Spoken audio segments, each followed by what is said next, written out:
తరఫున zonal committee తరఫున ఈ ఒక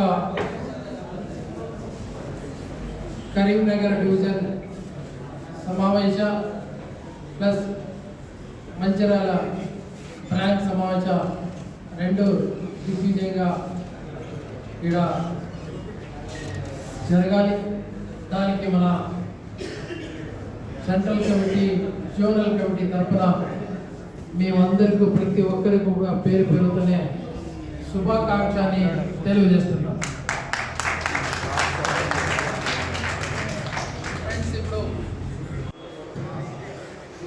మన మిత్రులు చాలామంది మాట్లాడుతూ కొన్ని విషయాలు కూడా క్లారిటీగా మీతో చెప్తా వచ్చారు. ఏవో ఎందుకు ఆవిర్భావం అయింది, ఆవిర్భావం తర్వాత ఎలాంటి పోరాటాలు జరుగుతా చేసింది, అదే మధ్యకాలంలో మన ఎల్ఐసి ఇండస్ట్రీలో ఇన్సూరెన్స్ ఇండస్ట్రీ ఫైనాన్స్ ఇండస్ట్రీలో ఎలాంటి మార్పులు వచ్చేస్తూ ఉన్నవి, ఆ మార్పులో పేరుతో సంస్థగా అండదండగా ఉండే మార్కెట్లో ఎలాంటి సమస్యలు ఇబ్బందులు ఎదుర్కొంటున్నాం, దానికి ఎలాంటి పరిష్కారానికి సంఘంగా ఏమై పోరాడుతూ ఉంది అనే కొన్ని విషయాలు మీతో షేర్ చేస్తున్నాను. మిత్రులారా, మనందరికీ ఉన్న 9 ఏళ్ళు కంప్లీట్ చేసి మన ఎల్ఐసి జాగతిక స్థాయిలో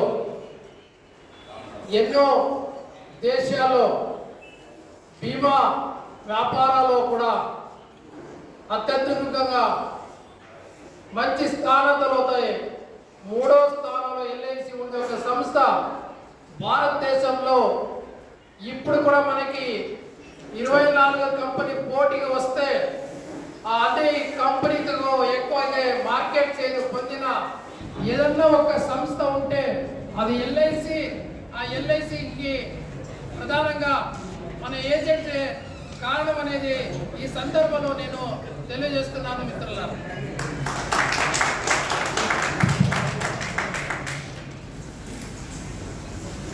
మీ అందరికీ తెలుసు, మనకి ఇప్పుడు దాదాపు 53 కోట్ల లక్షలు మన ఎల్ఐసి అసెట్స్ ఉంది.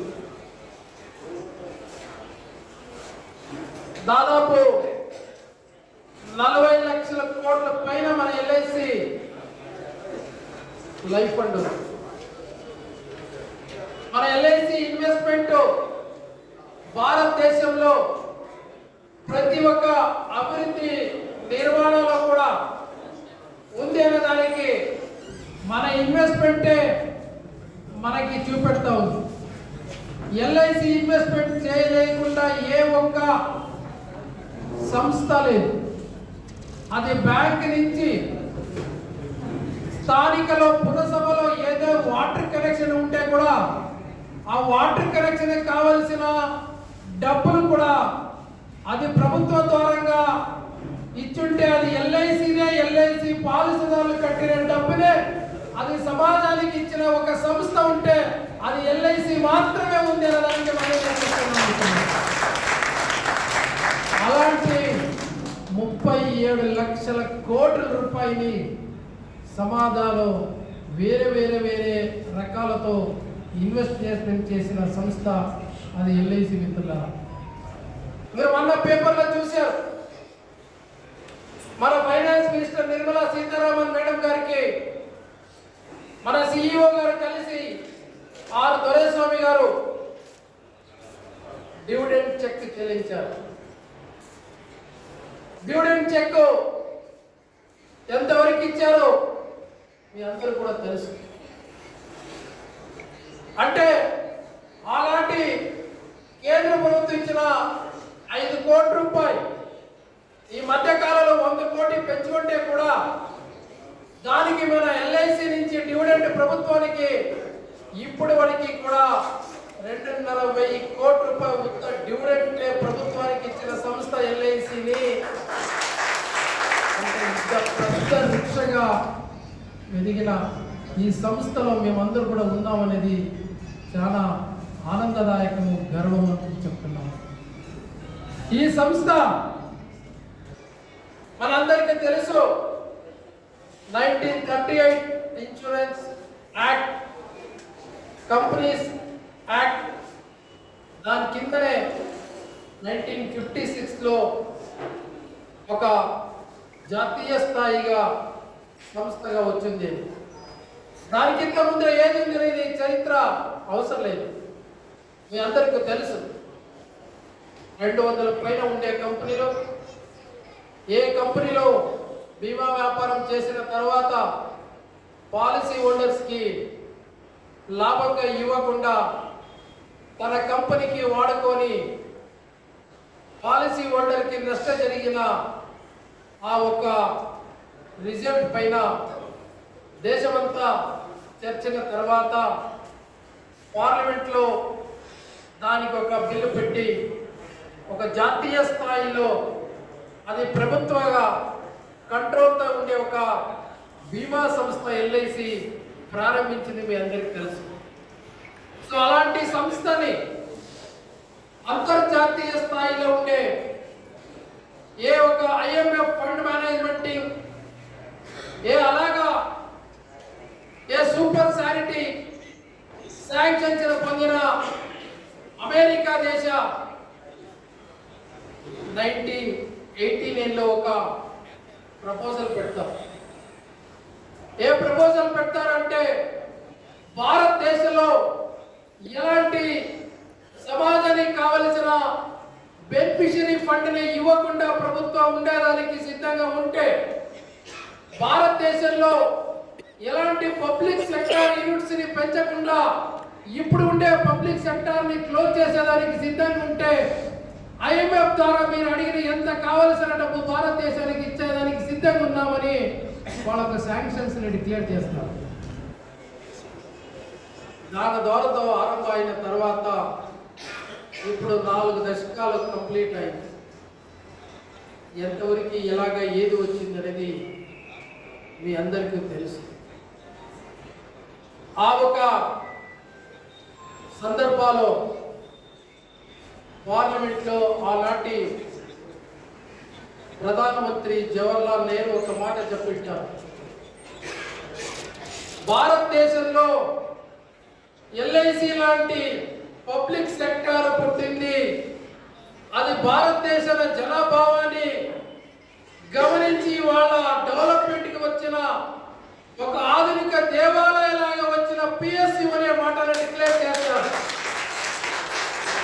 దురదృష్టంగా ఈరోజు ముందు ప్రధాని గారు, 3వ సారి గెలిచిన మోడీ గారు, నేను ఎందుకు పేరుతో చెప్తున్నానంటే మనకి వాళ్ళ భావాలు వాళ్ళకి ఉండే అంశాలతో ఎలాగ వెళ్తుంది అనే దాని గురించి చెప్తాను. వ్యక్తిగతంగా నాకు ఎవరి పేరు కూడా ప్రేమ లేకుంటే వైరుత్వం లేదు ఫ్రెండ్స్. వాళ్ళు అనౌన్స్ చేసింది ఏది? 3 ఫార్ములా. ఏది ఆ 3 formula? Number 1 land reforms, number 2 capital reforms, number 3 labour reforms. ఈ 3 రిఫార్మ్స్ తో తెచ్చేదే మన ఉద్దేశం. ఆ ఉద్దేశం తేవాలంటే భారతదేశంలో పుట్టిన పబ్లిక్ సెక్టార్ యూనిట్స్ అన్నీ కూడా చచ్చిపోవాలా, అది ఉండకూడదు అనే మాట అని బహిరంగ ఓపెన్లో అమెరికాలో జరిగిన మీట్లో ఆయన ఓపెన్గా చెప్తున్నారు విశ్వగురు. మీరు ఆ మాట ఈ మాటకి తేడా మీరు తెలుసుకోండి. అంటే నేను కాంగ్రెస్ పరంగా మాట్లాడట్లేదు, అంటే బీజేపీ దాన్ని వ్యతిరేకించి మాట్లాడేది కాదు.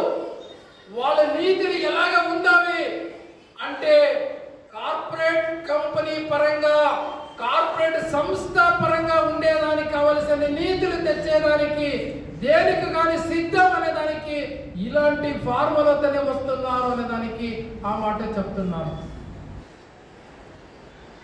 మన దేశంలో ఉండే పాలసీ పట్టాదారులు 19 కోట్ల మంది ఉన్నారు. వాళ్ళకి బోనస్ ఇవ్వాలంటే నో పర్మిషన్ అంటుంది ప్రభుత్వం. మీరు అనుకోవచ్చు, ఎందుకు ప్రభుత్వానికి పర్మిషన్ కావాలా అడగాల? మన యాక్ట్ కి సవరణ వచ్చింది 2017, 2021, 2023.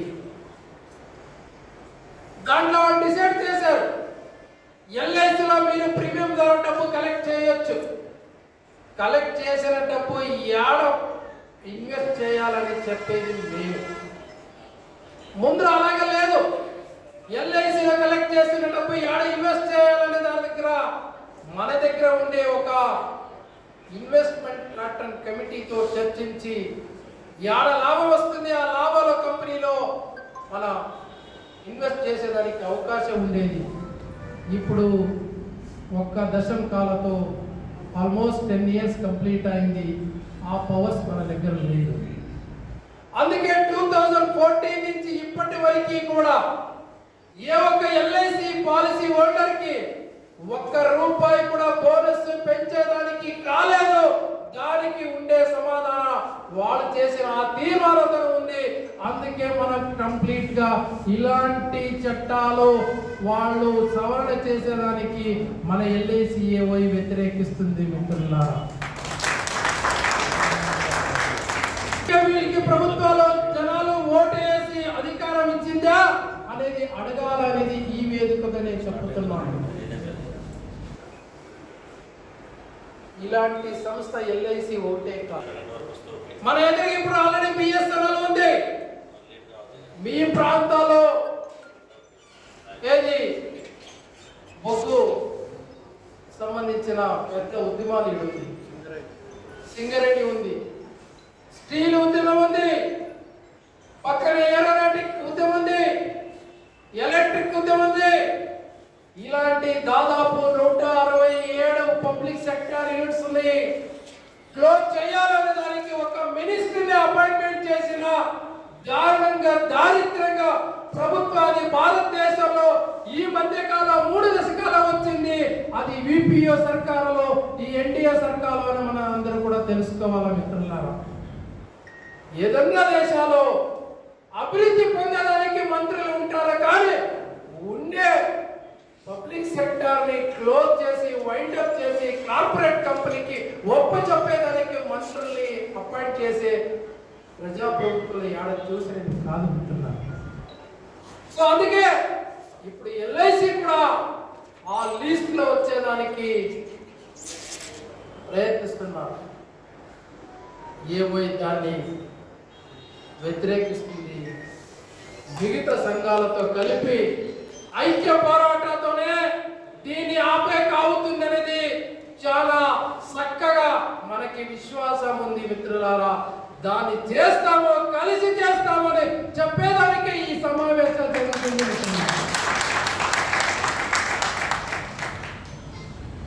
అంతేకాదు, మన ఇండస్ట్రీకి వస్తే ఇండస్ట్రీలో ఉండే మార్పుతో కొన్ని కమిషన్స్ ని ఏర్పాటు చేశారు. ప్రారంభికంలో ఆర్ఎన్ మల్హోత్రా పేరు మీరు విన్నారు. ఆర్ఎన్ మల్హోత్రా కమిటీని రికమెండ్ చేసిన దాన్ని పాయింట్స్ ని చూస్తే వాళ్ళు చాలా క్లారిటీగా చెప్పింది 3 అంశాలు. నంబర్ 1, ఇప్పుడు ఉండే ప్రోడక్ట్స్ని క్లోజ్ చేయాలి. మేము గమనించాలి, ఎల్ఐసిలో ఉండే ప్రోడక్ట్స్ని క్లోజ్ చేయాలి. నంబర్ 2, సర్వీస్ ఫ్యాక్టర్ అడ్మినిస్ట్రేటివ్ని టోటలీ కూడా కాస్ట్ రేషియో కింద కంట్రోల్ చేయాలి. నంబర్ 3, ఫీల్డ్ ఫోర్స్ కమిషన్ని వైండప్ చేయాలి. ఇదే వాడు పెట్టారు, ఫీల్డ్ ఫోర్స్ కమిషన్ని వైండప్ చేయాలి. ఎవరు ఈ రికమెండేషన్స్? ఆర్ఎన్ మల్హోత్రా. ఈ రికమెండేషన్స్ ని ప్రభుత్వానికి ఇచ్చిన తర్వాత ప్రభుత్వ ఇన్సూరెన్స్ రెగ్యులేటరీ అథారిటీనే డెవలప్మెంట్ గా మార్చేసి ఐఆర్డిఏని 2000 కొత్తగా నామినేట్ చేసి దాని ద్వారానే దాన్ని ఎలాగా ఇంప్లిమెంట్ చేయాలో దానికి మీరు ఒక డ్రాఫ్ట్ ఇవ్వాలనే దానికి కమిటీకి ప్రభుత్వం కోరుతుంది. దాని భాగంగా వాళ్ళు ఇచ్చిన రికమెండేషన్స్ ఇప్పుడు వరకు కూడా 1 by 1 ఇంప్లిమెంటేషన్గా వస్తుంది. మొదట వాళ్ళ ప్రయత్నం ఎల్ఐసిది ఆల్ ఇండియా స్థాయిగా ఉండకూడదు అనే దానికి 80s లో ఒక పెద్ద ప్రయత్నం జరిగింది. అది 5 ముక్కలుగా చేసేసి సపరేట్ చేయాలనింది. దానికి తీవ్ర వ్యతిరేకంగా పార్లమెంట్ లోపల, పార్లమెంట్ బయటల అన్ని పక్షాలు, అన్ని సంఘాలు, దానిలో విశేషాలు మన ఎంప్లాయీస్ యూనియన్తోనే పోరాటం జరిగి అవకాశం లేదు అని ఈ నినాదంతో ప్రారంభించి పోరాటంతో దానికి ప్రభుత్వానికి చెప్పిన తర్వాత ఆ డిమాండ్ వాళ్ళు ఎల్ఐసిని విడివిడిగా చేసే ఒక కుట్రని ఆపారు. దాంతో ఆపితే కాదు, వేరే పేరుతో మళ్ళీ మొదలు పెట్టినది మేమందరూ కూడా చూస్తున్నాం. సో ఇలాగా మన ఎల్ఐసి సంస్థని వాళ్ళు నిర్వీర్యంగా చేయాలా, దీన్ని నాశనం చేయాలనే దానికి ఎన్నో రికమెండేషన్స్ని ప్రవేశపెట్టినది మన ఇండస్ట్రీలో చూస్తున్నాం. చెప్తున్నారు ఆ 3 ఇచ్చిన రికమెండేషన్ భాగంగా దాంట్లో ప్రోడక్ట్స్ని క్లోజ్ చేసేసాం. ప్రోడక్ట్ క్లోజ్ చేసింది 2014లో మీరు అందరూ కూడా గమనించారు. గమనించిన తర్వాత డైరెక్ట్ ట్యాక్స్ అనే ఇన్వెస్ట్మెంట్ని ఇంట్రడక్షన్ చేశారు.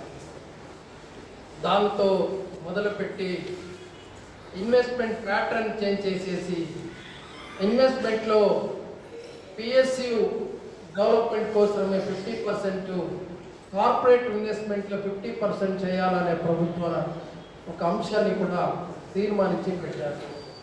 కానీ ఇంకా దాంట్లో చాలా మార్పులు రీసెంట్గా కూడా తెచ్చినవి అందరూ కూడా చూస్తున్నారు.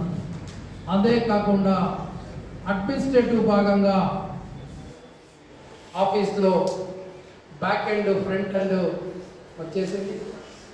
దాంతో మార్కెట్ ఫీల్డ్తో టోటలీ డెవలప్మెంట్ ఆఫీసర్కి ఒక హ్యామిల్టన్ అనే ఒక కమిటీ చేసి ఆ రిపోర్ట్ ఆధారంగా టోటలీ కూడా ఏ భుజ్ అలయన్స్ కమిటీలో ప్రపోజల్ ఇచ్చిన దాని ద్వారానే అప్పుడు ఉండే 45,000 డెవలప్మెంట్ ఆఫీసర్స్ని 10,000కి విత్ ఇన్ 10 yearsలో దాన్ని చేయాలని ఒక రికమెండేషన్ పెట్టింది. ఇంప్లిమెంటేషన్కి అక్సెప్ట్ చేసి కాస్ట్ కంపెనీ ఎవరు చేయలేదు వాళ్ళు వితౌట్ ఎంక్వైరీ టర్మినేట్ చేయాలని ప్రపోజల్ కూడా పెట్టారు. అదే కాకుండా మన ఏజెంట్స్ ఫోర్స్కి క్లబ్ రూల్స్ని మార్చాలి. 2002లో క్లబ్ రూల్స్ని కండిషన్స్ మార్చింది మీరు అందరూ కూడా తెలుసుకున్నారు.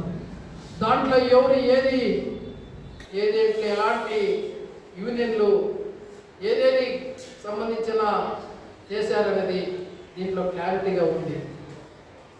అదే విధానంగా దానికి ఒక సబ్ కమిటీ, స్వరూప్ కమిటీ అని వేసేసి ఆ స్వరూప్ కమిటీ పేరుతో ఏజెంట్ అందరికీ కూడా రెన్యువల్ కమిషన్ని ఎత్తేయాలా. ఆ రెన్యువల్ కమిషన్ వైండప్ చేసేదానికి యూరోప్ కంట్రీస్ లాగా ఇన్సూరెన్స్ అమ్మితే కస్టమర్స్ నుంచి ఇచ్చే ఫీజెస్ లాగా ఇండియాలో కూడా దాన్ని ఇంప్లిమెంట్ చేయాలనేది కూడా ప్రపోజల్ పెట్టారు. ఆ స్వరూప్ కమిటీ ముందర ఇప్పుడు జిఎస్టి రద్దు నా వల్లతో జరిగింది అని చెప్పే యూనియన్లో ఆ రోజు ఆ మాట కూడా వాళ్ళే చెప్పింది వాళ్ళే మీకు తెలుసా? ఎందుకంటే స్వరూప్ కమిటీ ముందర హాజరైన 4 సంఘాలు LIC, employees union, development officer union, ಲಿಯಾಫಿ ಒಕ್ಕ ಸಂಘ ಅದು ಬಿಎಸ್ ಜಾರಿ ఉండే ఒక సంఘ. 4 సంఘాలు 3 సంఘాలు దీన్ని వ్యతిరేకించారు. ఏజెన్సీ రెన్యువల్ కమిషన్ ఎత్తేయడానికి కరెక్ట్ కాదు. భారతదేశంలో బీమా వ్యాపారం అంటే అది విశ్వాస నమ్మికతో ఉంటుంది. అది ఒక గూడ్స్ కాదు, అది ఒక వస్తువు కాదు, అది నమ్మిక వ్యాపారంతో జరిగే బీమా వ్యాపారం. అట్లాంటి బీమా వ్యాపారానికి చేయాల్సిందంటే ఎల్ఐసికి ఏజెంట్స్ అత్యవసరము. వాళ్ళ ఉండే నమ్మిక, వాళ్ళకు ఉండే ఫ్రెండ్షిప్, వాళ్ళకు ఉండే అనుబంధత ఈ దేశాల్లో ఇప్పటి వరకు కూడా 96% అది ఇన్సూరెన్స్ ప్రీమియర్స్ వస్తుంటే అది ఎల్ఐసి ఏజెంట్ ద్వారా తప్పకుండా సేవల ద్వారా కాదు అన్నమాటని చెప్పారు. చెప్పిన ఒకే సంఘ లియాఫీ సంఘ. స్వరూప్ కమిటీ రికమెండేషన్స్ కరెక్ట్ ఉంది.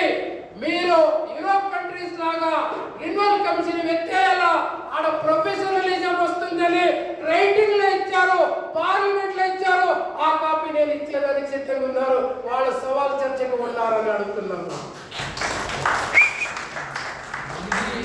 ఎవరు ఏజెంట్ పరంగా ఉన్నారో లేదో అనేది కింద స్థాయిలో ప్రతి ఒక్క ఏజెంట్ మిత్రులకి తెలవాలా. అప్పుడు మాత్రమే బయట వస్తుంది.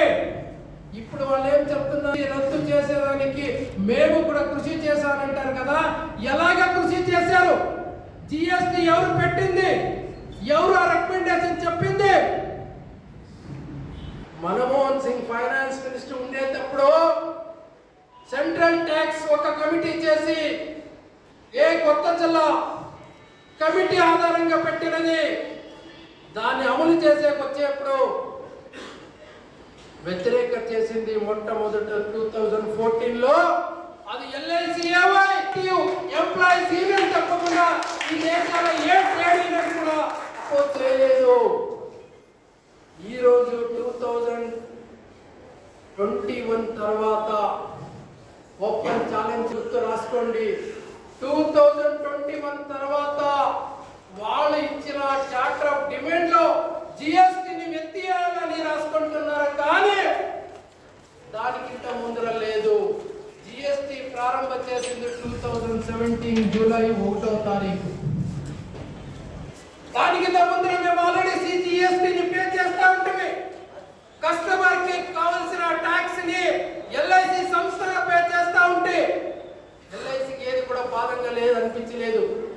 బట్ పాలసీ హోల్డర్స్ కి డైరెక్ట్ గా వాళ్ళు కట్టే ప్రీమియం పైన చేసి వాళ్ళు ప్రీమియం గా లేట్ గా కడితే దానికి పెనాల్టీ పైన 18% ట్యాక్స్ ఇవ్వాల్సిన దుర్మార్గ నీతిని ప్రకటించిన ప్రభుత్వాన్ని వ్యతిరేకిస్తామని చెప్తున్నారు కదా. వాళ్ళకి సిగ్గు రావాలా, వాళ్ళకి అసహ్యం ఉండాలా. వాళ్ళు దాన్ని వ్యతిరేకించలేదు. ఇప్పుడు దానికి కావలసిన పోరాటం చేసి దానికి కావలసిన ఉద్యమం చేసిన మన ఏవై మిగతా సంఘాలు ఈ క్రెడిట్ తీసుకుంటారని తెలిసి వాళ్ళు ఇప్పుడు ఇలాంటి కావలసిన వేషాలతో ఏజెంట్స్ కి వాళ్ళు డిస్టర్బ్ చేసి వాళ్ళ మైండ్ ని డైవర్ట్ చేసేకి వస్తున్నారు. మిత్రులారా తెలుసుకోవాలి, ఇది ఒకటి కాదు, ఇలాంటి ప్రతి ఒక్క విషయాలకు కూడా లియాఫీ పాత్ర ఇలాగ ఉంది. ఆ మిత్రులు చెప్పారు గ్రూప్ టర్మ్ ఇన్సూరెన్స్ వద్దు అన్నారు. ఇప్పుడు కూడా ఏకే సాహు గారు జీవంతంగా ఉన్నారు. 2007లో మన 2003లో ఏవై ఆవిర్భావం తర్వాత ఆనాటి ఉండే శుక్లా చైర్మన్ తో కలిసి మన ఏజెంట్ అందరికీ కూడా పిఎఫ్ ఇవ్వాలని అడిగితే వాళ్ళందరూ కూడా మేనేజ్మెంట్ స్థాయిలో నగారు. మీ ఈవినింగ్ కి ఏమైనా పిచ్చి పెట్టిందా?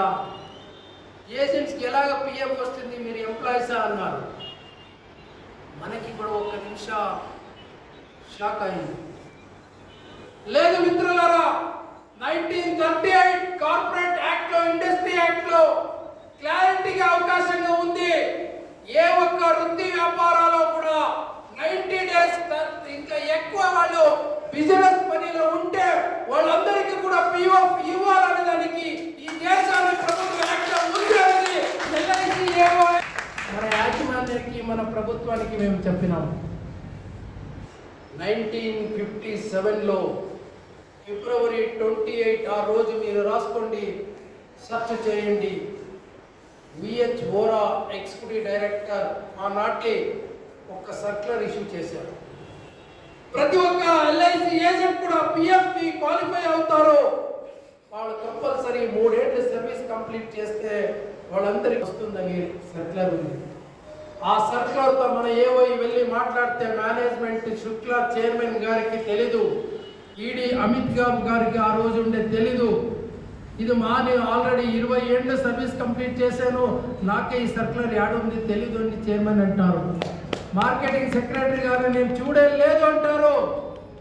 ఆ సర్క్యులర్ కాగితం మన ఏవై దగ్గర ఉంది.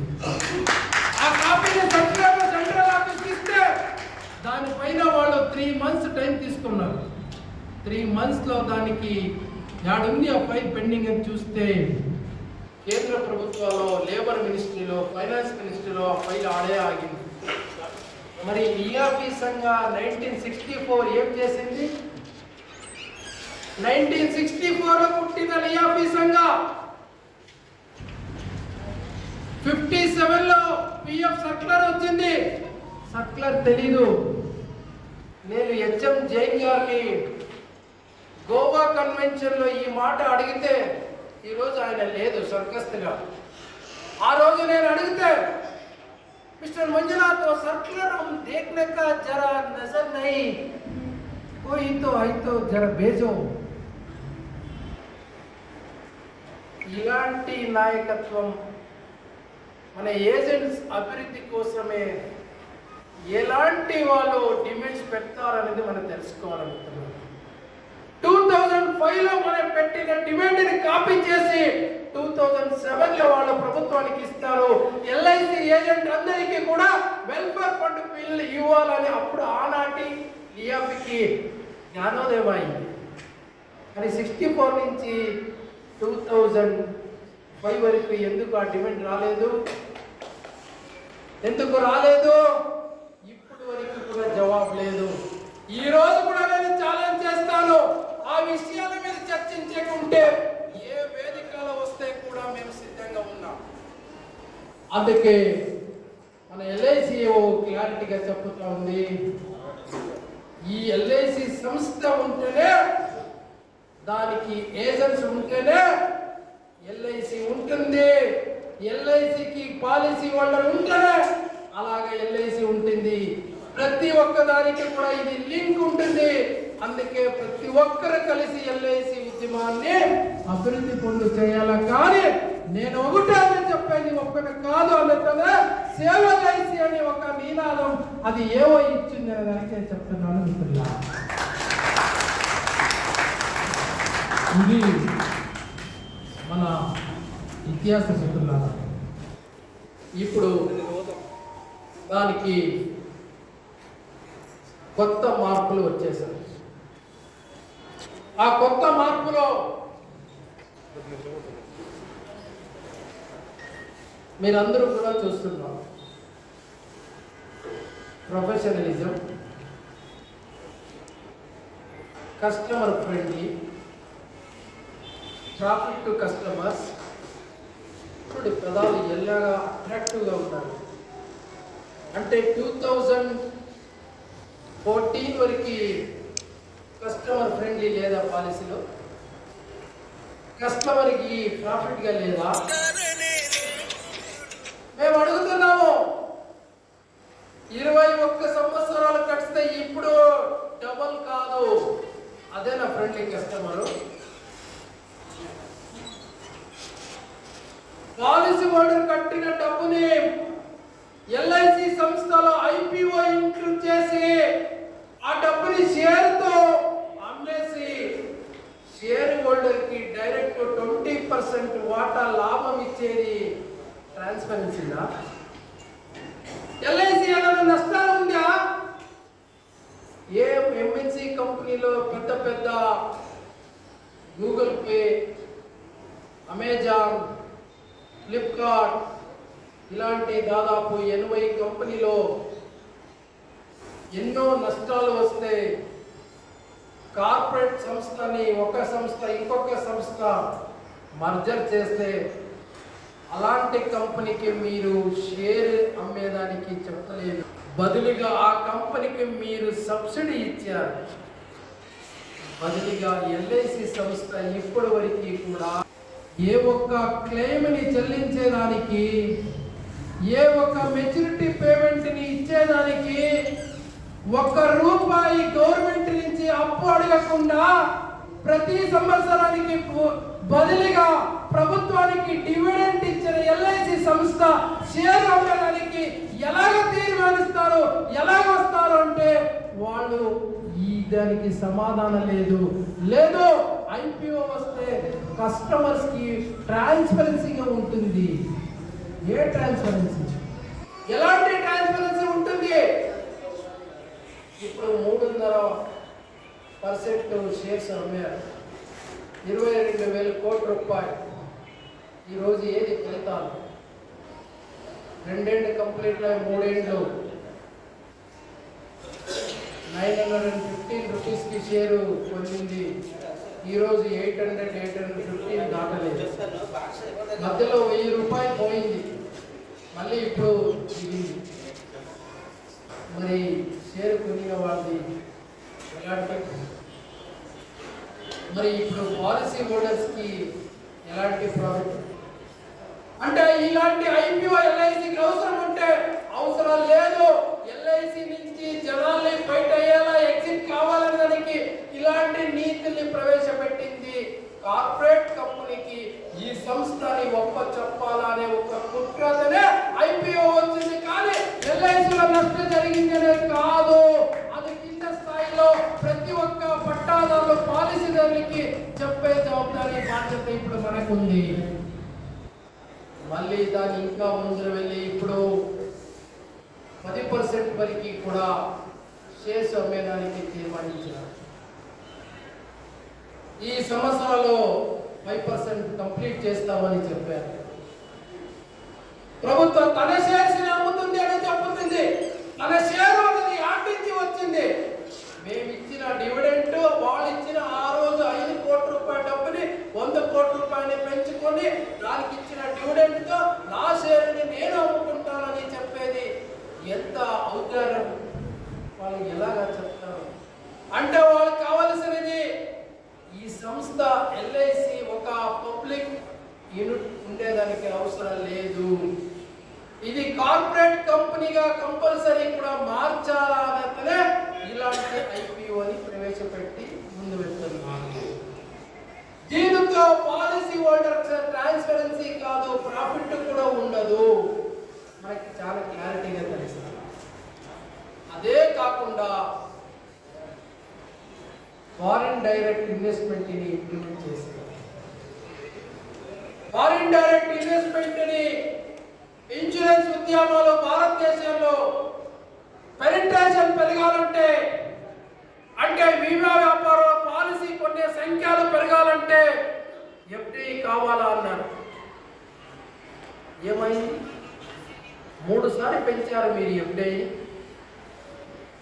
26% నుంచి 49%, 49% నుంచి 74% వరకు పెంచారు.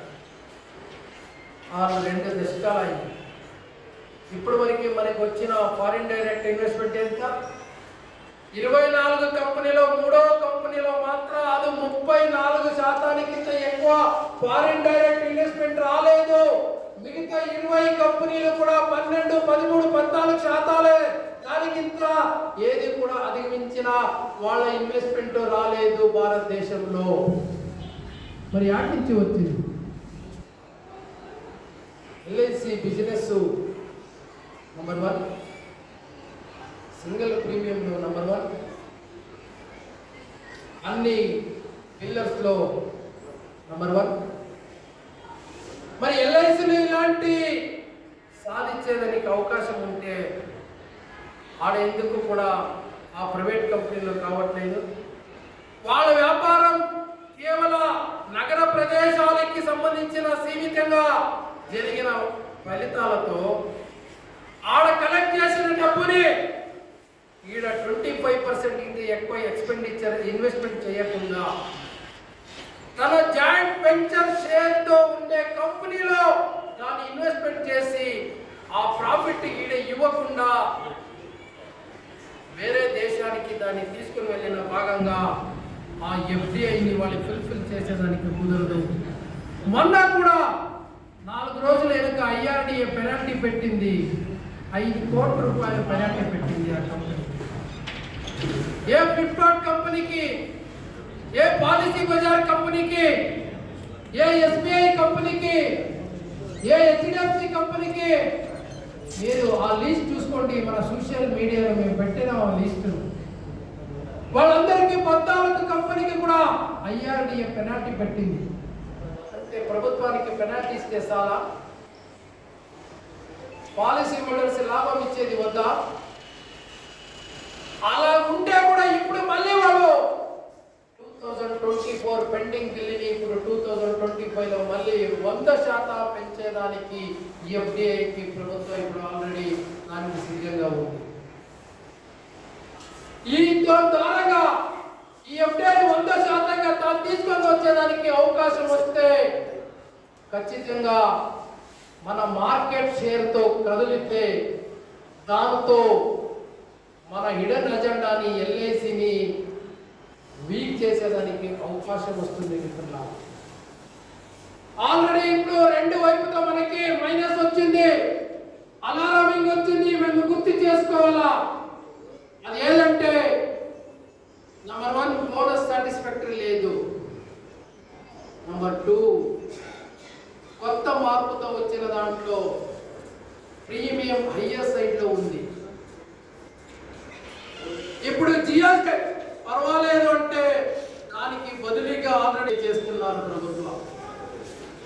ఏది జనవరి నుంచి 4.8% మళ్ళీ ప్రీమియం పెంచేదానికి ప్రపోజల్ ఆల్రెడీ ఐఆర్డిఏ ప్రవేశపెట్టింది మిత్రులారా, తెలుసుకోవాలి. జిఎస్టీ 4.2% రద్దు చేశారు, 2వ సంవత్సరం ఇచ్చిన 2.2% రద్దు చేశారు. ఇప్పుడు ఒకేసారి 4.8% ప్రీమియంని పెంచేదానికి ప్రవేశపెట్టేదానికి సిద్ధంగా ఉన్నారు. మరి ఎలాగా లాభం ఇచ్చేకవుతుంది? సో ఇలాంటి కుట్రాలతోనే ఎల్ఐసి సంస్థని ప్రతి అడుగులతోనే నిర్వీర్యం చేసేదానికి ప్రభుత్వం ముందర వస్తూ ఉంది. అది మేము గమనించాలా. దాన్ని వ్యతిరేకించడానికి ఏ యూనియన్ సిద్ధంగా ఉంది అనేది మేము ప్రతి ఒక్కరు కూడా చెక్ చేసుకోవాలా మిత్రులారా. మన ఏఓఐ సాధించిన దానికి వాళ్ళు చెప్తారు కదా, గ్రాట్యుటీ మీ అందరికీ తెలుసు. నేను ఎందుకు అడగొస్తున్నాను మళ్ళీ అంటే, ఎల్ఐసికి ఈ పెద్ద స్థాయి పెరిగేదానికి ఒక అండదండగా ఉండి పనిచేసిన ఏజెంట్స్ సంఖ్య తగ్గించడానికి దీంట్లో కూడా కుట్రాలు ఉన్నాయి. దాంట్లో భాగంగా ఆల్రెడీ కమిషన్ గురించి చెప్పాను. రెండోది ఇప్పుడు వాళ్ళు పెట్టింది ఏంటంటే క్లాప్ బ్యాక్ పెట్టారు. క్లాప్ బ్యాక్ వర్తిస్తే ఈడ ఉండే 100 మందిలో 30 మంది కూడా ఉండేదానికి అవకాశం లేదు. విత్ ఇన్ 3 years లో ఎగ్జిట్ అవుతాం మేము. ఆ క్లాప్ బ్యాక్ ఇంప్లిమెంట్ అవుతే ఆల్రెడీ ప్రోడక్ట్ సెక్టర్ లో అది డిక్లేర్ చేశారు.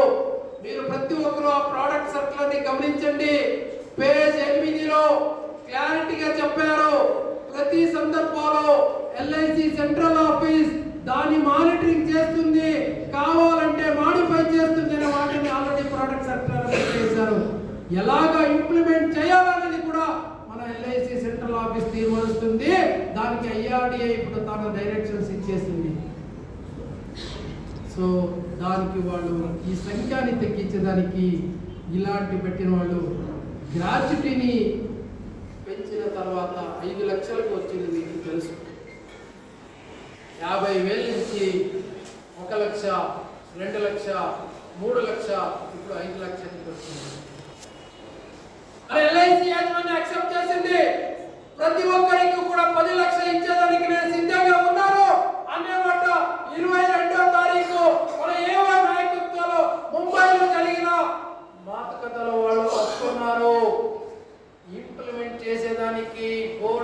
పెట్టితే కేంద్ర ప్రభుత్వ అప్రూవల్ ఇవ్వలేదు. ఇదే కాదు, గ్రూప్ టర్మ్ ఇన్సూరెన్స్ ని 69 నుంచి 85 వరకు కూడా పెంచుతాము. ఏజ్ ని 80 ఇయర్స్ వరకు పాలసీని ఇచ్చేదానికి అవకాశం ఉంది. టర్మ్ పాలసీని 90 ఇయర్స్ ఇవ్వరు. సింగిల్ ప్రీమియం మీరు 70 వరకు కూడా ఇవ్వరు.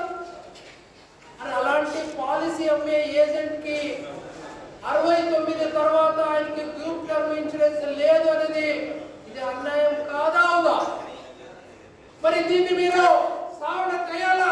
85 కి పెంచాలంటే మన ఎల్ఐసి యాజమాన్యం యాక్సెప్ట్ చేసుకుంటే 22వ తారీఖు అవును చేస్తాము అని దీనికి యాక్సెప్టెన్స్ ప్రభుత్వం ఇవ్వాలనేది బోర్డు మీద పెడితే అప్రూవల్ ఇవ్వలేదు. మీరు అన్నది ఏం సార్, బోర్డు తీర్మానం తీసుకోవచ్చు ప్రభుత్వం, ఎందుకంటే అదే కంపెనీ యాక్ట్ కింద మార్చిన తర్వాత వచ్చిన ఇప్పుడు ఎల్ఐసి కార్పొరేషన్ కాదు, మీకు గుర్తుండాల, ఎల్ఐసి కంపెనీ యాక్ట్ కింద వచ్చేసింది. ఏ కంపెనీ యాక్ట్ కింద వచ్చిన తర్వాత దీంట్లో కావాల్సిన ఏ తీర్పులు ఏ మార్పులు ఏదే కావాలంటే కూడా కేంద్ర ప్రభుత్వ ఫైనాన్స్ మినిస్ట్రీ దానికి అప్రూవల్ కావాలా మిత్రులారా. అందుకే ఈ డిబేట్స్ గురించి వాళ్ళు అప్రూవల్ చేయలేదు. అప్రూవల్ చేస్తే ఎల్ఐసి ఏజెంట్ సంఖ్య ఇంకా ఈడ పెరుగుతుంది. అది పెరగకూడదు, అది తగ్గితే మాత్రం ఎల్ఐసి నాశనం అవుతుంది, ఎల్ఐసి నిర్వీర్యం అవుతుంది అని వాళ్ళకి చాలా క్లారిటీ ఉంది. అందుకే ఈ డిబేట్స్ యాక్సెప్ట్ చేయట్లేదు మిత్రులారా. మెడిక్లెయిమ్ పెంచాలని అడుగుతున్నాము, ప్రతి ఒక్కరికి మెడిక్లెయిమ్ ఇవ్వాలంటున్నాము. అరే ప్రధానమంత్రి స్కీమ్ లో రోడ్లో బెగ్గర్కి మెడిక్లెయిమ్ ఇచ్చారు, రిక్షా పుల్లర్కి ఇచ్చారు, మంచిది. దానికింత నికృష్టంగా ఎల్ఐసి ఏజెంట్స్ ఈ సంస్థగా ఫైనాన్స్ కావాల్సిన ఎన్ని లక్ష కోట్లు ప్రీమియం దూరంగా కలెక్ట్ చేసి ఇచ్చే ఏజెంట్ కి 5 లక్షల మెడిక్లెయిమ్ వాళ్ళ కుటుంబానికి ఇచ్చేదానికి ఎల్ఐసి గతి లేదా? ఎల్ఐసి దగ్గర డబ్బు లేదా? గుర్తు చేస్తాను, ప్రతి సంవత్సరాలు కూడా మేము గోల్డెన్ జూబ్లీ గిఫ్ట్ కింద 200 కోట్ల నుంచి 400 కోట్ల రూపాయల వరకు సోషల్ కమిట్మెంట్ ఆబ్లిగెన్స్ ని ఫుల్ఫిల్ చేస్తున్నాము. అంటే ఏ హాస్పిటల్ కి అంబులెన్స్, ఏ టెంపుల్ కి వాటర్ ఫెసిలిటీ, రోడ్ లో స్ట్రీట్ లైట్, స్కాలర్షిప్, స్కూల్ కి ఓమ్ని బస్సు, ఇలాంటి సోషల్ కమిట్మెంట్ ఫుల్ఫిల్ చేసేదానికి ఇంత డబ్బు ఖర్చు పెడుతున్న సంస్థ అంత డబ్బు తెచ్చే ఏజెంట్స్ కి సంవత్సరానికి 17 కోట్ల రూపాయలు ప్రీమియం ఎక్కువ. ఎల్ఐసికి ఎక్కువ కాదు. ఎల్ఐసి యాజమాన్యం రెడీ ఉంది, ప్రభుత్వ సిద్ధంగా లేదు మిత్రులారా. ఎందుకు సిద్ధంగా లేదు? ఇప్పుడు ఎల్ఐసి బోర్డులో 11 మంది డైరెక్టర్స్ బయట థర్డ్ పార్టీ డైరెక్టర్ వచ్చి కూర్చున్నారు. ఆల్రెడీ ఎల్ఐసిలో ఉండే 4 ఎల్ఐసి డైరెక్టర్, ఇప్పుడు ఉండే చైర్మన్ దొరేస్వామి గారు ప్లస్ శంకర్ కుమార్ గారు, పంకజ్ గారు, ఇంకొక ఆయన 4 ఎల్ఐసి డైరెక్టర్స్. మిగతా 11 మంది ఎవరు? ఎక్సిస్ బ్యాంక్ నుంచి డైరెక్టర్ ఒక ఆయన వచ్చారు, సిబిడిటి నుంచి ఒక డైరెక్టర్ వచ్చాడు, యూలిప్ ఫండ్స్ నుంచి ఒక డైరెక్టర్ వచ్చాడు. ఐసిఐసి బ్యాంక్ లో ఒక్క రోజులే 200 కోట్ల రూపాయలు కస్టమర్ అకౌంట్ నుంచి తీసి షేర్ మార్కెట్ లో వాడి దాంట్లో 30 కోట్ల లాభాలు తీసుకొని మిడ్ నైట్ 2 o'clock మళ్ళీ అకౌంట్ వాపస్ పెట్టి మరుసటి రోజు రాజీనామా ఇచ్చిన సిఇఓ ఈ రోజు ఎల్ఐసిలో ప్రైవేట్ ప్లేయర్ ఎండిగా వచ్చి కూర్చున్నాడు. ఆయన మనకి ఎల్ఐసి లాభం కల్పిస్తాడా? అలాంటి వ్యక్తిని ఎల్ఐసిలో ఎండిగా కూర్చోబెట్టింది ప్రభుత్వం. ఇంకా 2 అలాంటి వ్యక్తులు సిద్ధంగా ఉన్నారు. మరి అప్రూవల్ ఎవరు ఇస్తారు? అప్పులు ఇవ్వకుండా ఎలా వస్తుంది? అందుకే ఇప్పుడు అలాంటి పరిస్థితిలో మరి ఈ సంఘాలు ఏం చేస్తున్నారు? ముంబైలో తాజ్ లో వెళ్ళి, నోవాలిటీ హోటల్లో వెళ్ళి, ఐషారామితో బీచ్ లో పోయి వచ్చేదానికి కాదు సంఘం ఉండేది.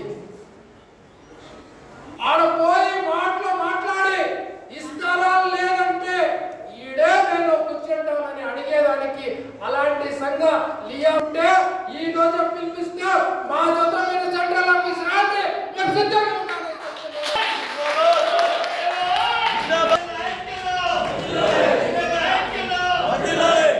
వాళ్ళు సిద్ధంగా లేదు మిత్రులారా. మన సెంట్రల్ ఆఫీస్ లెటర్ రాసాం, ఆ కాపీతో మన సోషల్ మీడియాలో ఉంది. ఈ నెల 30 లోపల మెడిక్లెయిమ్ గ్రూప్ టర్మ్ ఇన్సూరెన్స్ ని మీరు డిక్లేర్ చేయాలా. ఒకవేళ ప్రభుత్వం ఇవ్వలేదని మీరు చెప్తే ప్రభుత్వం పైన ఇది ఇవ్వట్లేదనే దానికి మనకి ఎండార్స్మెంట్ ఇవ్వాలా. ఇవ్వలేదంటే సెంట్రల్ చేస్తాం మన పిల్లలు.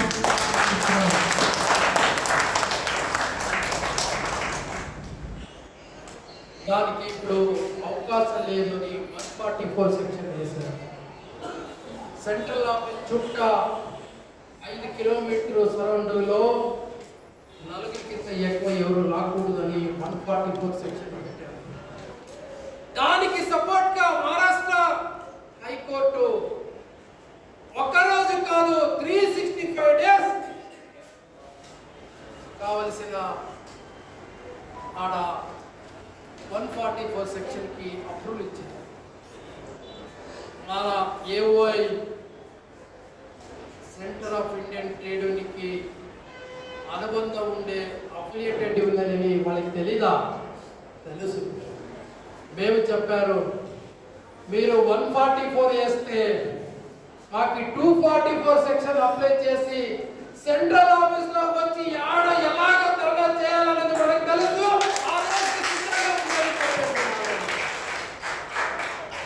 దానికి వెళ్తే మీరు ప్రతి ఒక్కరు కూడా సపోర్ట్ చేస్తే చేయాలి. మేము 100 మంది central executive committee members guerrilla war ద్వారాలతో సెంట్రల్ ఆఫీస్ ముట్టడికి సిద్ధంగా చేస్తున్నాం. మమ్మల్ని అరెస్ట్ చేయొచ్చు, వాళ్ళు సెంట్రల్ లీడర్స్ జైల్లో పెట్టొచ్చు, మేము సిద్ధంగా ఉన్నాం. అట్లాంటి ఏదైనా అవకాశం వస్తే మీరు ప్రతి ఒక్క బ్రాంచ్ లో కూడా ఆ రోజు బ్రాంచ్ ముందర పెద్ద స్థాయితో సమ్మె ధరణని చేయాలా. అప్పుడు ప్రభుత్వానికి కూడా తెలుస్తుంది మిత్రులారా. లేదంటే ఈ ప్రభుత్వం అలాంటి విషయాలు కూడా మద్దతు అప్రూవల్ ఇచ్చడానికి అవకాశం లేదని చెప్తుంది. అదే కాదు, వాళ్ళు కొత్త పెట్టిన ప్రవేశాల్లో 2047లో ప్రతి ఒక్క కుటుంబాల్లో కూడా బీమా పాలసీ ఉండాలనేది ఒక నినాదం పెట్టారు. మంచి దాన్ని ఇంపోజ్ చేసేదానికి ఐఆర్డిఏ ఒక సిఇఓని కూడా అపాయింట్ చేశారు, మిస్టర్ సికందర్ అని. దీనికి ముందర వేరే ఆయన మన home minister Amit Shah friend Gujarat IAS secretary ఉండే, ఆయన రిటైర్డ్ అయిన తర్వాత ఇప్పుడు సికందర్ గారిని మన బీమా సుగమ్ స్కీమ్కి సిఇఓగా పెట్టేసి అజిత్ జైన్ ఐఆర్డిఏ చైర్మన్గా రికమెండేషన్తో అపాయింట్మెంట్ చేశారు. ఆ 2 కమిటీలో ఇప్పుడు మళ్ళీ వేరే వేరే ప్రవేశాలు కూడా పెట్టేశారు. దాని భాగంగా ఏదంటే నేను ఆల్రెడీ చెప్తా ఉంటే capital reforms, land reforms, labour reforms. Capital reforms నేను ఇప్పుడు చెప్పాను. ల్యాండ్ రిఫార్మ్స్ జరుగుతూ ఉంది. 100 ఎకరాలు కాదు, వేల ఎకరాలని కార్పొరేట్ కంపెనీకి ₹1 1 సంవత్సరానికి లీజుకి ఇస్తున్నారు. ఎంత ఇచ్చారంటే ఈ 1 ఇయర్ లోపలనే 6.5 లక్షల ఎకరాల భూమిని కార్పొరేట్ కంపెనీకి ₹1 లీజు మాదిరిగా ఈ ప్రభుత్వం ఇచ్చింది. పేదవాళ్ళు ఉండేదానికి ఇల్లు లేదు, 20-30 సైట్ ఇవ్వంటే లేదు, సైట్ గవర్నమెంట్ దగ్గర, వాళ్ళు కట్టేదానికి ఇల్లు లేవు. కార్పొరేట్ కంపెనీకి లక్ష ఎకరాలు ₹1 లీజ్ ఇచ్చేదానికి ప్రభుత్వ దగ్గర భూములు ఉన్నాయి. సో ఇది వాళ్ళ ల్యాండ్ రిఫార్మ్స్ బిల్. మూడోది లేబర్ రిఫార్మ్స్ బిల్. ఏది లేబర్ రిఫార్మ్స్ బిల్? మీరు వ్యతిరేకించి పోరాడతారా? ప్రభుత్వాన్ని మీరు డౌన్ అవుతారా? యాజమాన్యానికి మీరు అగెనెస్ట్గా మాట్లాడతారా? అవన్నీ మాట్లాడే అవకాశం లేదని లేబర్ రిఫార్మ్స్ ఇప్పుడు పెట్టాను. ఏ లేబర్ రిఫార్మ్స్? మన స్వాతంత్ర పోరాటం నుంచి ఇప్పటి వరకు కూడా ఉండే 29 లేబర్ లాస్ ని క్లోజ్ చేసేసి దాన్ని అన్ని కూడా కట్టేసి 4 లేబర్ లోన్ కోడ్ అని ఇంట్రొడ్యూస్ చేసి ఇప్పుడు ఈ ఒక్క జూలై నుంచి ఇంప్లిమెంట్ అని పెట్టేసి ఆ 4 లేబర్ కోడ్లు తెస్తున్నారు. 4 లేబర్ కోడ్లు ఏం చేస్తారు? దాంట్లో ఒక భాగంగా కార్పొరేట్ ఎంప్లాయ్మెంట్ అని ఇచ్చారు. కార్పొరేట్ ఎంప్లాయ్మెంట్ అంటే మా సెంట్రల్ మినిస్టర్ చెప్పారు కదా, ప్రతి సంవత్సరం 2 కోట్ల ఉద్యోగాలు. పకోడా అమ్మితే కూడా ఉద్యోగాలు. మీరు ఇంజనీర్ కాదు, డాక్టర్ కాదు, పకోడా అమ్మేది కూడా ఉద్యోగం. కరెక్ట్. ఎందుకంటే వాళ్ళ ఛాయ్ అమ్మే పకోడా ఉంటే వాటికి వెళ్ళాలి. ఓకే, ఇప్పుడు ఉద్యోగాలని ఇచ్చేవాళ్ళు ఆ ఉద్యోగాన్ని ఇప్పుడు ఎవరితో ఇస్తున్నారంటే కార్పొరేట్ కంపెనీ ద్వారా ఇస్తున్నారు. మీకు అర్థం కావాలంటే మన ఎల్ఐసిలో అది ఆరంభమైంది. అన్ని ఇంటర్నల్ సర్వీసెస్ని అవుట్ సోర్సింగ్ ఇచ్చేసారు. ఇంటర్నల్ ఆడిట్ జరగట్లేదు, థర్డ్ పార్టీకి ఇచ్చారు. ఇంటర్నల్ ఓఎం డిపార్ట్మెంట్ థర్డ్ పార్టీకి ఇచ్చారు. Internal administration postal expenses third పార్టీకి ఇచ్చారు. ఇంటర్నల్ క్లీనింగ్ మెయింటెనెన్స్ థర్డ్ పార్టీకి ఇచ్చారు. షార్ట్లీ క్యాష్ కౌంటర్స్ థర్డ్ పార్టీకి ఇస్తున్నారు. ఆల్రెడీ అగ్రిమెంట్ జరుగుతూ ఉంది. సో ఇది అడ్మినిస్ట్రేషన్ భాగంగా. మార్కెట్ ఫీల్డ్ భాగంగా మన టోటల్ డిజిటైజేషన్ కింద తేవాలనే పేరుతో డిజిటల్ ఇన్నోవేషన్ అనే పేరు పెట్టేసి ఇన్ఫోసిస్ కంపెనీకి 2030 లోపల ఎల్ఐసిలో ఎలాంటి మార్కెట్ ఉండాలనే దానికి ఇన్నోవేటివ్ చేసి ఇచ్చేదానికి 1200 కోట్ల రూపాయలకి ఇన్ఫోసిస్ కంపెనీకి ఇచ్చేసి ఎంఓయు అండర్స్టాండింగ్తో ఆల్రెడీ ఎల్ఐసి సిగ్నేచర్ పెట్టింది. అదే కాకుండా మన మార్కెట్ ఫీల్డ్ ఫోర్స్ ని ఏటీ కరియన్ అనే ఒక ఎంఎన్సి కంపెనీకి ఆల్రెడీ చెప్పారు. మన LIC force agency force central office కింద లేదు. అది ఉంటే కేవలం ఎస్డిఎం గారు సైన్ చేసే వరకే ఉంది. ఎస్డిఎం పైన జెడ్ఎం గారికి సైన్ చేసేది లేదు. ఇప్పుడు ఎస్డిఎం రికమెండెంట్కే జెడ్ఎం సైన్ పెట్టాలా, జెడ్ఎం రికమెండెంట్కే సిఇఓ సైన్ పెట్టాలి. సో అలాంటి మార్పులు ఇప్పుడు ఆల్రెడీ మార్కెటింగ్ డిపార్ట్మెంట్ భాగంగా వచ్చేసి ఏటీ కరియన్ కంపెనీకి 600 కోట్ల రూపాయలకి ఇప్పుడు ఆల్రెడీ ఎంఓయు అగ్రిమెంట్ అయింది. 2028 లోపల అది ఇంప్లిమెంటేషన్కి పెట్టారు. దాని భాగంగా ఇవన్నీ కూడా మార్పులు వస్తున్నవి. ఎందుకు ప్రభుత్వ రిఫార్మ్స్ ఎల్ఐసికి వర్తిస్తుంది అనే దానికి నేను లింక్ చేసి చెప్తున్నాను మిత్రులారా. సో అందుకే ఇప్పుడు అక్టోబర్ 1వ తారీఖు నుంచి వచ్చిన కొత్త మార్పులు దీనికి లింక్ అవుతుంది మిత్రులారా. ఎలాగ లింక్ అవుతుంది అంటే మీకు తెలుసు, ఏదన్నా ప్రైవేట్ కంపెనీలో టికెట్ సైజ్ ఎంత ఉందండి? ప్లీజ్ ఇంటరాక్ట్ చేయండి. Ticket size 16,000 ticket size. నేను ఆల్రెడీ చెప్పినట్లు బాస్టన్ కంపెనీ అంటే అది మన ఇండియా కంపెనీ కాదు, ఫారిన్ కంపెనీకి మన టైఅప్ బాస్టన్ కంపెనీకి ఆల్రెడీ ఇచ్చేసాము. Department of finance and services అనే పేరుతో ఆ కంపెనీకి ఇచ్చాం. సో దాంతో మనకి ఇది వస్తూ ఉండే ఫార్మ్స్లో వాళ్ళు పెట్టిన దాంట్లో మేజర్ చేంజెస్లో 1 lakh నుంచి ఇప్పుడు ఏదంటే చెప్పిన డైవ్ అనే పేరుతో పెట్టారు కదా. Digital and value encouragement enhancement అనే పేరుతో పెట్టారు కదా, దానికి ఎన్ఫోర్స్మెంట్ ఇచ్చారు కదా, దానికి ఇప్పుడు రెడీ చేసేదానికి కొత్త పేరు పెట్టారు. That is called change of new now అనే పేరు ప్రపోజల్ పెట్టారు. ఆ ప్రపోజల్తోనే అక్టోబర్ 1వ తారీఖు నుంచి 2 లక్షల సంవత్సరుడు 50 తర్వాత పాలసీ లేవు, ఉంటే 1, 2, 3 అది కూడా ఎలా ఉందనేది మీకు తెలుసు. 1 year సరెండర్ వాల్యూ, అదే విధానంగా మీకు తెలుసు ఇంకా ఏదేది వస్తూ ఉంది. దాదాపు 15 పర్స్పెక్టివ్స్ని దాంట్లో అమలు చేసేదానికి ఆల్రెడీ పెట్టారు. 36 ప్లాన్స్లో ఇప్పుడు ఆల్రెడీ 14 ప్లాన్స్లో ఆన్లైన్ పెట్టేదానికి అవకాశం ఇచ్చారు. ఆ ఆన్లైన్ పాలసీ ఓన్లీ ఆన్లైన్గా ఉండదు, సబ్సిడీ కూడా డిక్లేర్ చేశారు. సబ్సిడీలో 3%, 5%, 10% కస్టమర్కి 2030 నుంచి ఫస్ట్ ఇయర్ ప్రీమియంలో 20% డైరెక్ట్ సబ్సిడీ ప్రీమియం పాలసీ హోల్డర్కి ఇవ్వాలని ప్రపోజల్ పెట్టారు.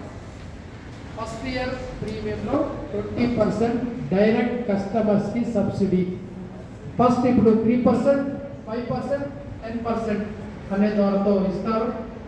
దాంతో 2030కి అలాగా పెంచుతారు. పేపర్లెస్ ఆఫీస్ అనే కాన్సెప్ట్ పెట్టారు. దానికి వితిన్ 2 years లోపల ఎలాంటి పేపర్ అనే దానికి ఉండేదానికి అవకాశం లేవు.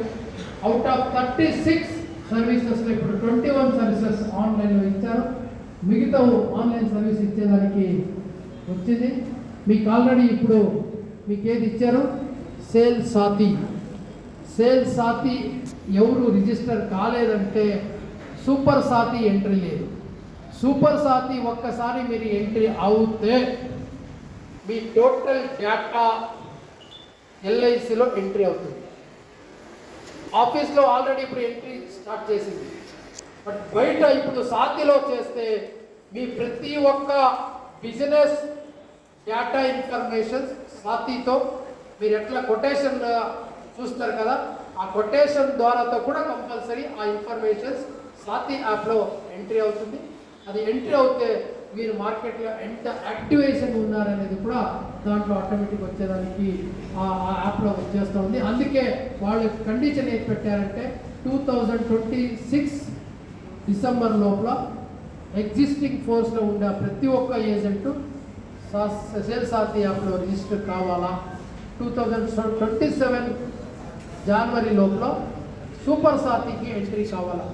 ఎంట్రీ చేస్తే నెక్స్ట్ ఫ్యూచర్లో ఇవన్నీ వేరే యాప్స్ అన్నీ కూడా వర్కౌట్ చేయాలి. ఈడ ఎంట్రీ చేస్తే ఈ డీటెయిల్స్ ఆటోమేటిక్లీ ఆడ కట్ అవుతుంది. మీరు బ్రిస్లో ఉన్నారనుకోండి, పిఎస్లో ఉన్నారనుకోండి, ఇంకా ఏదో వేరే దాంట్లో ఉన్నారనుకోండి, సేల్ సాతి సూపర్ సాతిలో ఎంట్రీ అయిన తర్వాత ఆటోమేటిక్లీ మీ డేటా వాళ్ళకి ఇవ్వరు. మీరు దాన్ని బై చేస్తే కూడా ఆటోమేటిక్లీ సెంట్రల్ ఆఫీస్ నుంచి కట్ అవుతుంది. అది ఇప్పుడు ఆ కరియర్ కంపెనీకు మనకి ఉండే టైం, వాళ్ళు మన డేటాని ఆడ కట్ చేస్తారు. మరి మేము దీంతోనే మన టోటల్ ఇక్కడ ఎంట్రీ చేయాల్సిన సిస్టమ్ వచ్చేస్తాం. ఇంకా తర్వాత సో కమిషన్ రేట్ గురించి పెట్టారు. ఇప్పుడు ఆల్రెడీ అది 25%, 20% ఇవన్నీ కూడా మీకు తెలుసు. ప్రీమియం హైక్ గురించి తెలుసు.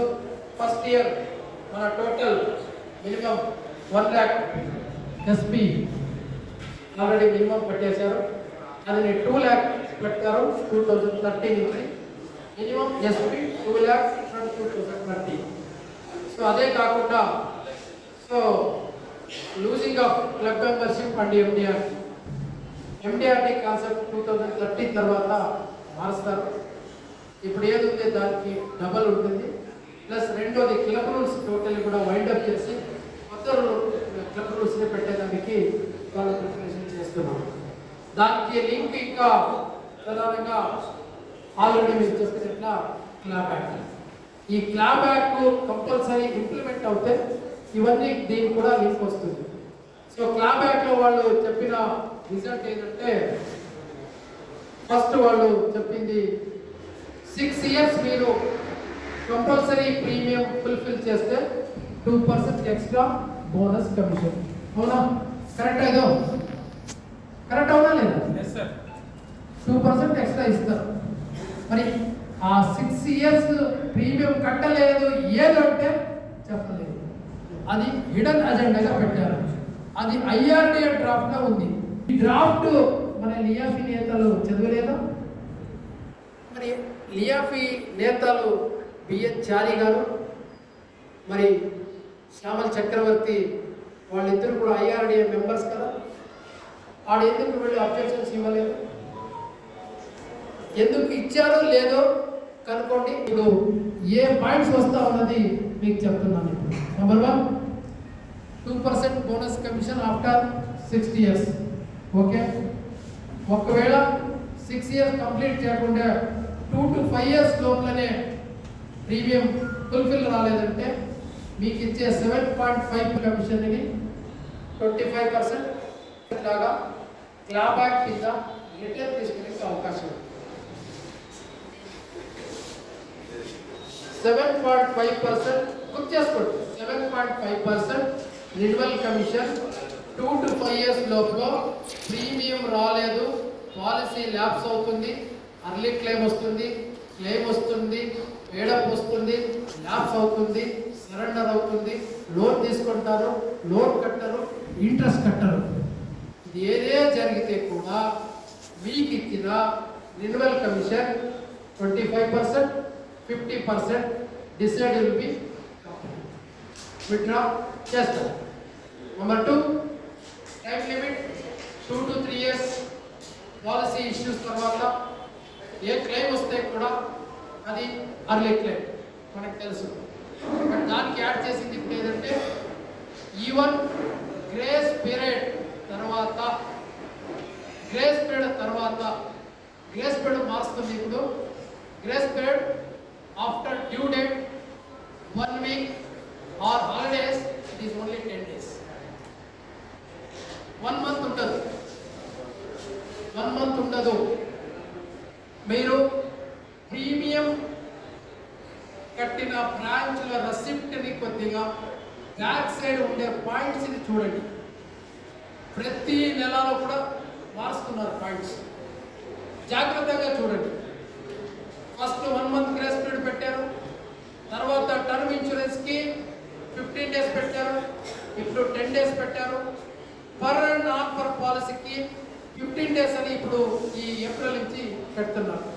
తర్వాత టోటలీ 10 daysకి వస్తుంది. ఇది గ్రేస్ పీరియడ్.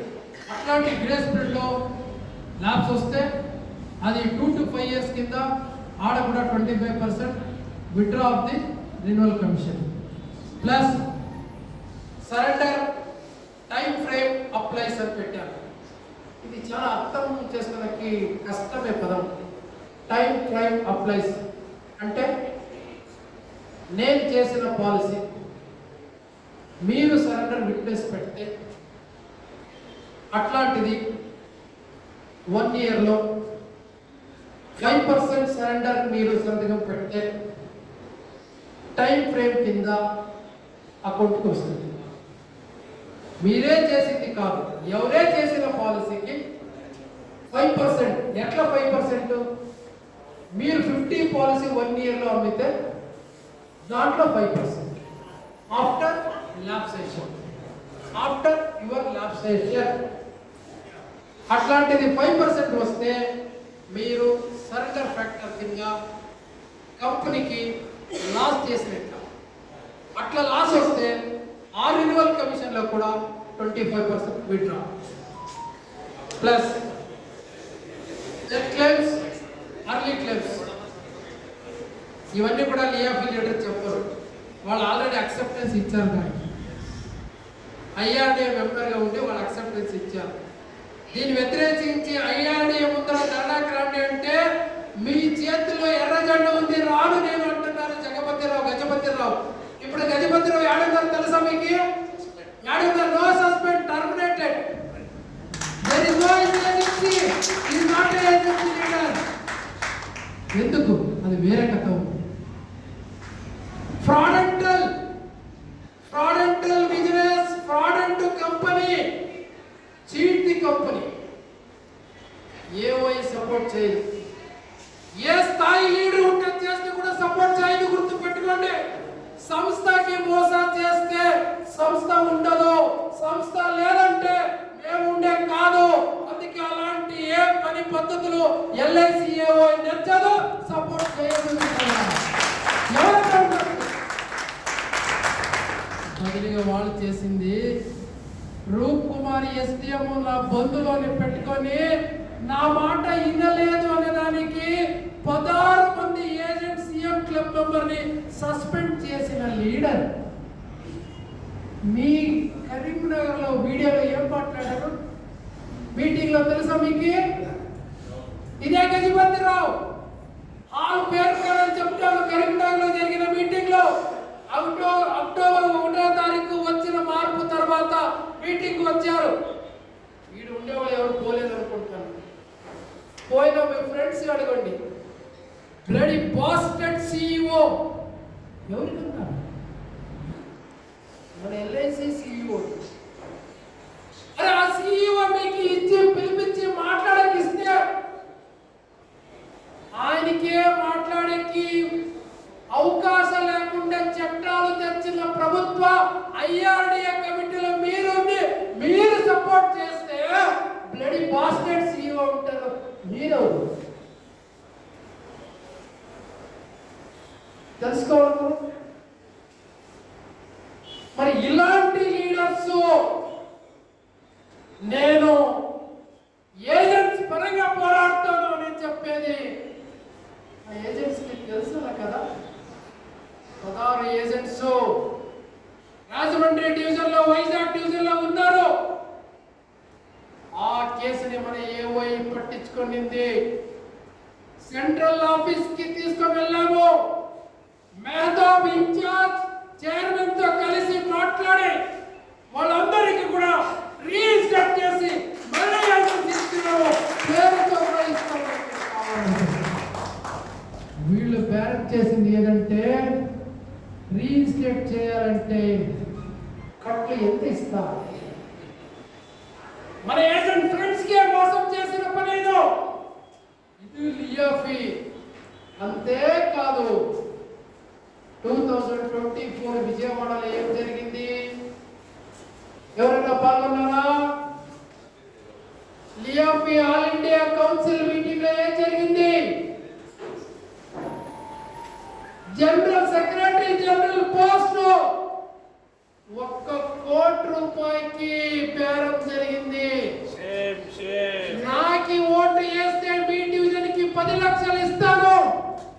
నేను ఊరికే చెప్పను. నా దగ్గర వీడియో క్లిప్స్, వాళ్ళు చేసిన ప్రతి ఒక్క మెసేజెస్ తో కూడా మన దగ్గర ఉన్నాయి.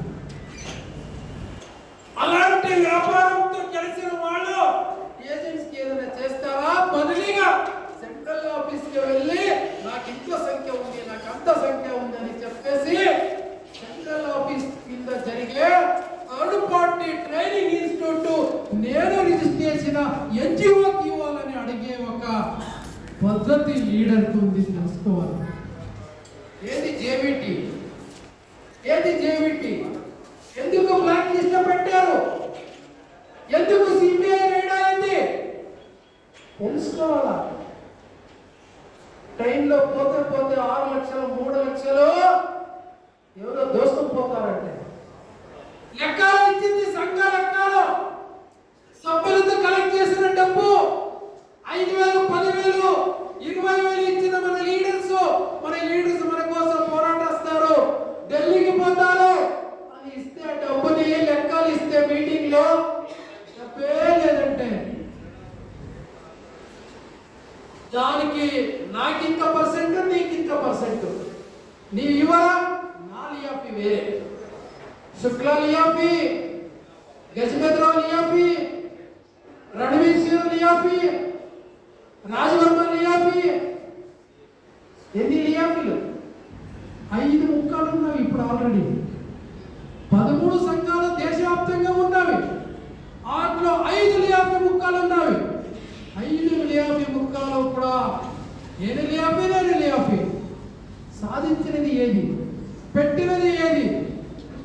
అనేది తెలుసుకోవాల్సిన అవసరం ఉంది మిత్రులారా. అందుకే ఈ కొత్త మార్పుని వ్యతిరేకించి ఐక్యమత్యానికి రాండి అంటే మార్చి 9వ తారీఖు చెన్నైలో LICMI ఆధ్వర్యంలో అన్ని సంఘాల మీటింగ్ పిలిస్తే నేను రాను, నేను మార్చ్ బిజీ. లీడర్ చెప్పే మాట నా దగ్గర ఫోన్లో వాట్సాప్లో పెట్టాలి Yashwantrao message, I'm busy with some March. Ready what March? Agent సంఖ్య కోల్పోతుంది. ముందు రావాలి కదా.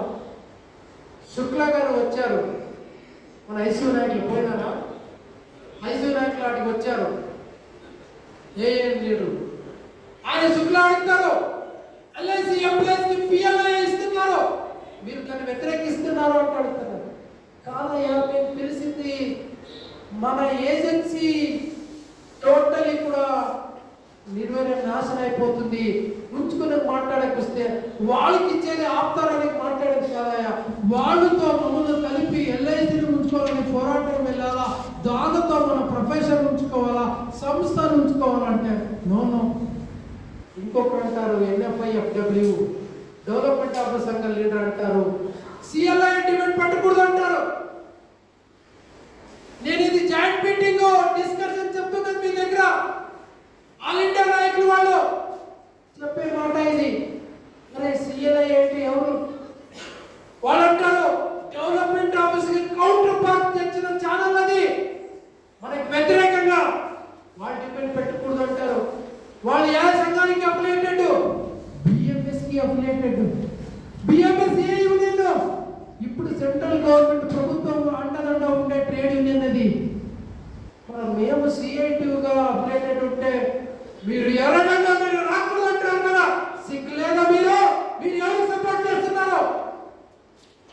ఇది మనకి కింద స్థాయిలో తెలియాలనుకుంటున్నారా? అందరూ కలిసి జాయింట్ వెళ్తాము, ఈ క్లాప్ బ్యాక్ వద్దంటే అడుగుతామంటే వాళ్ళు వచ్చేదానికి సిద్ధంగా లేదు మిత్రులారా. ఇది 2030 నుంచి మనకి వర్తిస్తే ఈ ఏజెంట్ సంఖ్య ఉండేదానికి అవకాశం. మరి ఎట్లా నేను ఆపేది? మన AOIకి ఆ సూత్రాలు, ఆ బద్ధత, ఆ షరత్తు, ఆ దమ్ము, ఆ ధైర్యం మన AOIకి ఉంది. ఆ పిలిపిస్తుంది ఆ పోరాటానికి మీరు ప్రతి ఒక్కరు పాల్గొనండి. అవన్నీ కూడా క్లాబ్ యాక్ట్ని వ్యత్యాసం, ఎలాగ GST వ్యత్యాసం, ఎలాగ MBCని వ్యత్యాసం, అలాగ క్లాబ్ యాక్ట్ని వ్యత్యాసము. దాని ప్రకారంగా LICని ఉంచుకుంటాం. LIC వ్యాపారాన్ని కూడా మేము పగడబందీగా చేస్తే దాంతో దూరంగా మనకి అవకాశం ఉంటుంది. అందుకే ఇలాంటి మార్పులకి ఎలాగ సంఘ నిర్వహించాలనేది తెలుసుకోవాలా. ఫైనలీ వాళ్ళు క్లాబ్ యాక్ట్లో చెప్తారు, పెనాల్టీ ఏ దూరంగా డిసైడ్ చేస్తారంటే either refund or penalty or permanent fines, అంటే ఏజెన్సీ నుంచి రిమూవ్ చేయొచ్చు. ఇలాంటి ఆ క్లాబ్ యాక్ట్లో వాళ్ళకి తీసుకొని ఇక ఫైనల్ నేను చెప్పేది ఏంటంటే ఫ్రాడెంటల్ కింద చాలా జాగ్రత్త తీసుకో. మన సౌత్ సెంట్రల్ జోన్లో ఫ్రాడెంటల్ చాలా ఎక్కువ జరిగింది. రాకెట్ లింక్స్ ద్వారా నడుస్తాం. ఎలాగంటే మంచిరాలో అడ్రస్ బిజినెస్ హైదరాబాద్లో కంప్లీట్ అవుతుంది. హైదరాబాద్లో కంప్లీట్ అయిన తర్వాత వితిన్ 3 years ప్రీమియం పార్టీ ఉందా లేదా వాళ్ళే కడుతున్నారు. 3 years తర్వాత పాలసీ క్లెయిమ్ అని ఇచ్చేసి అడ్రస్ మంచిర్యాలకు వస్తుంది. ఈడ మేనేజర్ ఆ అడ్రస్తో ఎంక్వైరీ చేసి క్లెయిమ్ పేమెంట్కి పంపిస్తుంది. బట్ పార్టీ లేదు, క్లెయిమ్ మాత్రం రాంగ్ పేమెంట్ అవుతాం. ఇట్లాంటి ఫ్రాడెంట్ క్లెయిమ్ ఈ మధ్య కాలాల్లో చాలా ఎక్కువగా వచ్చేసింది. అందుకే దానికి ఇప్పుడు సెంట్రల్ ఆఫీస్లో విజిలెన్స్ అనే లేదు, గుర్తు చేసుకోవాలా. థర్డ్ పార్టీ వచ్చేసారు ఆల్రెడీ. ఇప్పుడు థర్డ్ పార్టీ ఎండి విజిలెన్స్ ని చూసుకుంటున్నారు. ప్రతి ఒక్కరూ కూడా గుర్తు చేసుకోండి, మీరు ఏదన్నా సరెండర్, ఏదన్నా కాదు, ఏదన్నా రివైవల్ సిగ్నేచర్ పెట్టాలంటే జాగ్రత్తగా పెట్టండి.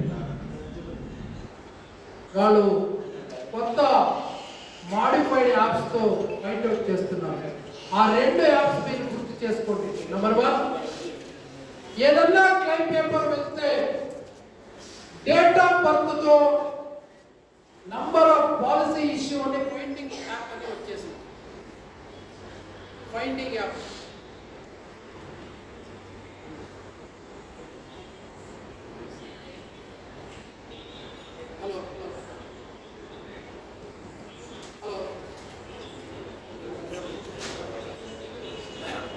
ఫైండింగ్ యాప్ అని వచ్చింది మిత్రులారా. ఫైండింగ్ యాప్ లో ఎలాగంటే మీరు ఎగ్జాంపుల్ డేట్ 1/6/65 అని డేట్ వేసింటారు. 1/6/65 డేట్ తో ఎన్ని పాలసీ కంప్లీట్ అయింది అనేది వాడు ఓపెన్ చేస్తారు. మీకు ఈ ఏడ కూడా దొరకదు. ఓపెన్ చేస్తే ఆ 1/6/65 మీద ఏ ఆధార్ నంబర్కి లింక్ ఉంది, దానికి ఆధార్ నంబర్ లింక్తో నేమ్ సేమ్ ఉందా అని చూస్తారు. అట్లాంటి నేమ్ సేమ్ ఉంటే, ఆధార్ నంబర్ సేమ్ ఉంటే అవన్నీ కూడా ఫ్రాడెంట్ పాలసీ కింద డిక్లేర్ అవుతారు. అది ఇప్పుడు ఆ యాప్ ఫైండ్ అవుట్ అవుతుంది. నెంబర్ 2,